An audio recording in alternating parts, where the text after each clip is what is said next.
Team इंडियात फूट दरवेळी होणारी आणि हवेतच विरणारी चर्चा. आता चर्चा का होते तर दरवेळी काही ना काही नवीन घडलेलं असतं. कधी भांडणं दोन प्लेयर्समधली असतात, तर कधी कोच आणि प्लेअरमधली, तर कधी भांडणं नसतात सुद्धा, पण चर्चा मात्र जोरदार होतात. सध्याही तशीच परिस्थिती आहे.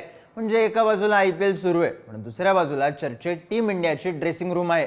IPL मध्ये कसं मॅच झाल्यावर दोन्ही टीमचे सपोर्ट स्टाफ मेंबर्स कोचेस एकत्र येतात, छान गप्पा मारतात, बघायला भारी वाटतंय. पण एक्झॅक्ट त्याच क्षणी टीम इंडियाच्या सपोर्ट स्टाफमध्ये फूट पडल्याची चर्चा आहे आणि त्याचं कारण आहे BCCIचा नवा निर्णय. BCCI असिस्टंट कोच अभिषेक नायर, फील्डिंग कोच दिलीप यांना हटवणार असल्याच्या बातम्या आल्या. BCCIच्या अधिकाऱ्यांनी या चर्चा नाकारल्या सुद्धा नाहीत आणि त्यांना होकार सुद्धा दिला नाही. पण BCCIच्या भल्या मोठ्या सपोर्ट स्टाफमधून या दोघांना जडच्चू का दिला, त्यातही अभिषेक नायरला बळीचा बकरा केलं जाते का याची चर्चा व्हायला सुरुवात झाली. पण नेमकी कारणं काय समोर येत आहेत?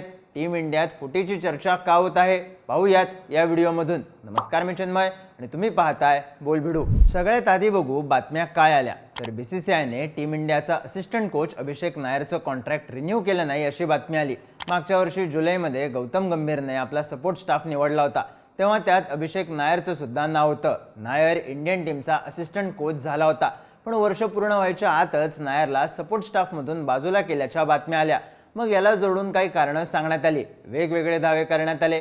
काही दावे फुटीचे होते तर काही दावे परफॉर्मन्सचे. पण या सगळ्या दाव्यांनंतर चर्चेच्या केंद्रस्थानी आला अभिषेक नायर. इंटरनॅशनल रेकॉर्ड बघितलं तर मुंबईचा खडूस बॅटर अशी ओळख असलेल्या अभिषेक नायरच्या नावावर फक्त 3 वनडे मॅचेस आहेत. त्यातही त्याला बॅटिंगचा चान्स फक्त एकदा मिळालाय. त्यातही त्याच्या नावावर नॉट आऊट 0 रन्स आहेत. पण अभिषेक नायर हे काय रसायन आहे हे त्याचं डोमेस्टिक क्रिकेटमधलं रेकॉर्ड बघून समजतं. कारण फर्स्ट क्लास क्रिकेटमध्ये त्याच्या नावावर 5700 रन्स आहेत, 173 विकेट्स आहेत. लिस्ट ए आणि T20 क्रिकेटमध्ये सुद्धा त्याचा परफॉर्मन्स चांगला आहे. पण अभिषेक नायर किती भारी आहे हे आकड्यांमधून नाही तर त्यानं घडवलेल्या प्लेयर्सकडे बघून समजतं. ज्यात पहिलं नाव येतं टीम इंडियाचा कॅप्टन रोहित शर्माचं. 2011 मध्ये रोहितला वर्ल्ड कप स्क्वॉडमध्ये जागा मिळाली नव्हती. त्यानंतर रोहितनं आपल्या फिटनेसवर, आपल्या बॅटिंग स्टाईलवर प्रचंड काम केलं होतं. याचे रिझल्ट्स डोमेस्टिक क्रिकेट आणि टीम इंडिया असे दोन्हीकडे दिसले आणि रोहितची टीम इंडियामधली जागा नक्की झाली. रोहित या सगळ्या दरम्यान नायरच्या घरी राहिला.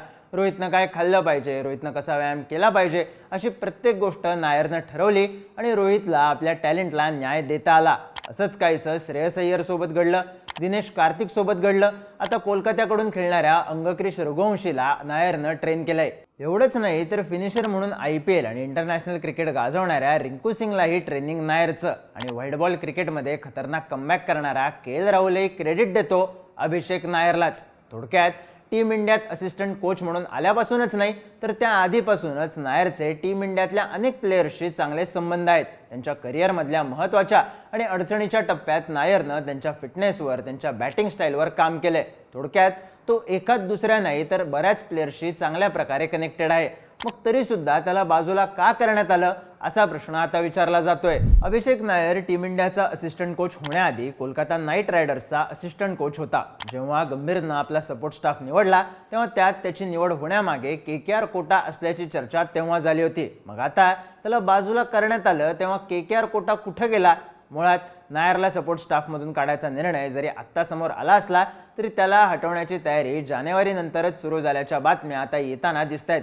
जानेवारीमध्ये BCCIनं माजी क्रिकेटर सितांशू कोटकची टीम इंडियाचा बॅटिंग कोच म्हणून नियुक्ती केली. असिस्टंट कोच म्हणून अभिषेक प्लेयर्सच्या बॅटिंगवर काम करायचा. पण कोटकची नियुक्ती झाल्यानंतर सगळी जबाबदारी शिफ्ट झाली. आता एकाच कामासाठी 2 कोच ठेवायला BCCI श्रीमंत असली तरी गोंधळ उडणं स्वाभाविक होतं. पण त्यानंतर तर टीम इंडियानं चॅम्पियन्स ट्रॉफी जिंकली. गोंधळाचा विषय आलाच कुठे? तर गोंधळ उडालेला त्याआधीच. अभिषेक नायरला असिस्टंट कोच म्हणून हटवण्याचं पहिलं कारण समोर येतंय ते म्हणजे टीम इंडियाचा टेस्टमधला परफॉर्मन्स.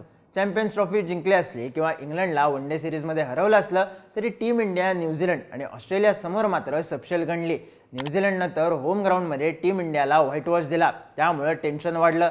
जे बॉर्डर गावस्कर ट्रॉफी हारल्यावर तर टॉपमोस्ट पॉइंटला गेलं. त्यानंतर रोहित शर्मा, गौतम गंभीर आणि BCCIचे सेक्रेटरी देवजीत सैकिया यांची रिव्ह्यू मीटिंग झाली, ज्यात सितांशू कोटकची बॅटिंग कोच म्हणून अपॉइंटमेंट झाली. थोडक्यात बॉर्डर गावस्कर ट्रॉफी, न्यूझीलंड विरुद्धची सिरीज याचं खापर कोणावर फुटलं असेल तर ते फुटलं अभिषेक नायरवर. कारण या दोन्ही सिरीजमध्ये टीम इंडियाच्या बॅटिंग लाईनअपचा परफॉर्मन्स गणलेला होता. नायरला सपोर्ट स्टाफमधून बाजूला करण्याचं आणखी एक कारण सांगितलं जातंय, ड्रेसिंग रूम मधल्या लीक्स. बॉर्डर गावस्कर ट्रॉफीवेळी टीम इंडियाच्या ड्रेसिंग रूम मध्ये घडणाऱ्या गोष्टी बाहेर आल्या होत्या, ज्यातून टीम इंडियाच्या प्लेयर्समध्ये वाद असल्याची, कॅप्टन्सीवरून राडा होत असल्याची चर्चा झाली होती. या बातम्या बाहेर कुणी दिल्या, ड्रेसिंग रूम मधल्या गोष्टी बाहेर कशा आल्या याची अनेकदा चर्चा आली. या बातम्या बाहेर कुणी दिल्या, ड्रेसिंग रूम मधल्या गोष्टी बाहेर कशा आल्या याची अनेकदा चर्चा झाली, ज्याचं खापर वेगवेगळ्या प्लेयर्सवर फुटलं होतं, ज्यात आता अभिषेक नायरचं नाव ऍड झालंय. बातम्यांमध्ये केल्या गेलेल्या वेगवेगळ्या दाव्यांनुसार टीम मधले काही सिनियर प्लेयर्स नायरच्या ड्रेसिंग रूम मध्ये असण्याबद्दल नाराज होते. त्यामुळं जेव्हा कॉन्ट्रॅक्ट रिन्यू करायचा विषय आला तेव्हा त्यांनी नायरच्या नावाला पाठिंबा दिला नाही आणि त्यामुळे नायरची गच्छंती झाली, अशी ही चर्चा आहे. आता बातम्या वेगवेगळ्या प्लेयर्सबद्दल फुटल्या होत्या, पण नायरचं काही सिनियर सोबत जमत नसल्यामुळं त्याला ही पोझिशन गमवावी लागली, अशाही बातम्या आता येत आहेत. नायरच्या नियुक्तीवेळी गंभीरनं रॅन्टन डॉयस्ट्रेट आणि मॉर्ने मॉर्कल यांची असिस्टंट कोच आणि बॉलिंग कोच म्हणून निवड केली होती. गंभीर आणि त्याचे 3 सहकारी तिघही KKRचे होते, पण गंभीर डॉयस्ट्रेट आणि मॉर्केलच्या नियुक्तीसाठी आग्रही होता. त्यामुळं त्याने या दोघांना निवडण्याचा जास्तीचा आग्रह केला आणि KKR युनिट टीम इंडियात सेट झालं. आता इथवर कुणालाच प्रॉब्लेम नव्हता, अगदी BCCIला सुद्धा. उलट 2 कोच टीममध्ये कसे बसवायचे हा प्रश्न आला तेव्हा त्यांनी नायर आणि डॉयस्ट्रेट या दोघांसाठी असिस्टंट कोचच्या 2 जागा बनवल्या, कारण BCCIला हवे होते रिझल्ट्स. न्यूझीलंड विरुद्धची सिरीज आणि BGT मध्ये ते मिळाले नाहीत आणि नायरच्या पोझिशनवर फुली बसली. साहजिकच या सगळ्यामुळे चर्चा एकच आहे, ती म्हणजे खापर एकट्या अभिषेक नायरवरच का फुटलं. टीम इंडिया जिंकली नाही यात जसा बॅटिंग कोचचा रोल होता तसाच तो बॉलिंग कोचचाही होता, पण मॉर्केलला बाजूला ठेवून नायरवरच कारवाई का झाली? तर माध्यमांमध्ये असलेल्या बातम्यांनुसार गंभीर सुरुवातीपासून मॉर्केल आणि डॉयस्ट्रेटसाठी आग्रही होता. त्यासाठी त्यानं BCCIशी बऱ्याच वाटाघाटी केल्या होत्या, त्यामुळं त्याला या दोघांना बाजूला करायचं नव्हतं. म्हणूनच गंभीर नायरच्या कॉन्ट्रॅक्टबद्दल काहीच बोलला नाही आणि नायरच्या एक्झिटचा मार्ग मोकळा झाला, अशी चर्चा होऊ लागली आहे. आता या सगळ्यात कॅप्टन आणि नायरचा जुना पार्टनर म्हणून रोहित शर्माची भूमिका काय होती हे मात्र अजून तरी पुढं आलेलं नाही. त्यामुळेच गंभीर आणि रोहितमध्ये वाद आहे का अशा चर्चांनाही पेव फुटलंय. ज्या दिलीपमुळे फील्डिंग मेडल सेरेमनी सुरू झाली त्यांना मात्र 3 वर्षांचा कार्यकाळ संपला म्हणून बाजूला करण्यात आलं. आता नायरची जागा रॅन्टन डॉयस्ट्रेट घेईल, पण फील्डिंग कोच म्हणून, तर असिस्टंट कोचची जागा डिझॉल्व्ह होईल अशा बातम्या आहेत. मुळात जेव्हा अभिषेक नायरनं रोहित शर्माला ट्रेन केलं होतं तेव्हा त्याला एका गोष्टीची जाणीव होती, रोहित पुढे जाऊन आपली जागा घेऊ शकतो. पण म्हणून त्यानं हात आखडता घेतला नाही, ना रोहितला घडवण्यात आणि ना आता नवी टीम इंडिया घडवण्यात. पण आता मात्र हात आखडता घेतला गेला. अंतर्गत राजकारण असेल, प्लेयर्सची नाराजी असेल किंवा खापर फोडण्याची घाई, टीम इंडियातून एक गुणी कोच बाहेर पडला, हीच सध्याची परिस्थिती आहे. या सगळ्या घडामोडींबद्दलच्या तुमच्या प्रतिक्रिया कमेंट्समध्ये नक्की सांगा आणि क्रिकेटबद्दलचे इंटरेस्टिंग व्हिडिओज पाहण्यासाठी बोलबिडूच्या YouTube चॅनलला सबस्क्राईब करायला विसरू नका.